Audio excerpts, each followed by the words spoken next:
Hey guys, this is Dushyant Sharma from Registration Wala and I'm heading marketing and telecom regulatory over here. So today we are going to discuss about OSP registration. OSP registration is other service provider registration, which implies over the companies who are using telecom resources for calling purpose, or they are using calling purpose as a support services. Basically, it got issued from a Department of Telecommunication, and this is having some of the basic requirements which we are going to see in further this video. First, I'm gonna tell you about the steps of OSP registration. So basically, there will be three steps. First, the application drafting and document preparation. Second, submission of application to Department of Telecommunication. Third, the reviewal of the application by Telecom Department and the issuance of the license. Now comes to the part on which companies or basic requirements for the OSP registration. First, there should be either LLP or private limited company for applying this registration, because only these entities are registered through Ministry of Corporate Affairs. So LLP and private limited company are allowed to apply for this registration. Apart from that, proprietorship, partnership firm, or any other MSME registration, Udyog Aadhar registration, they are not allowed to do this work. They should go for other registration, that is telemarketing, which we will discuss in further next video. So now comes to the part, what is the documentation required for the same.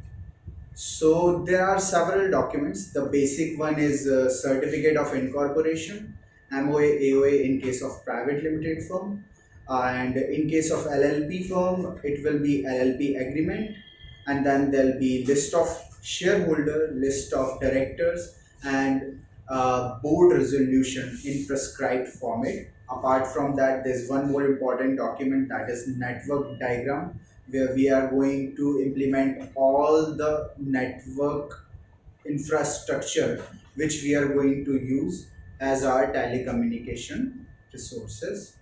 And secondary, there will be business synopsis and challan copy. So by collecting all these documents, we are going to submit the application.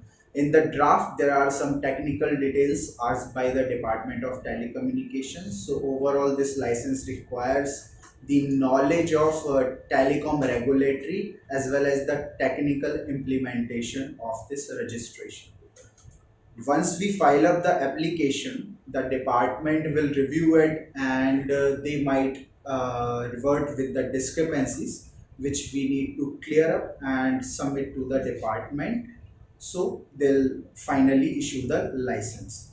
The validity of this license will be next 20 years, and every year there'll be an OSP return filing, and there'll be DOT compliances as well, which we will discuss later in other video.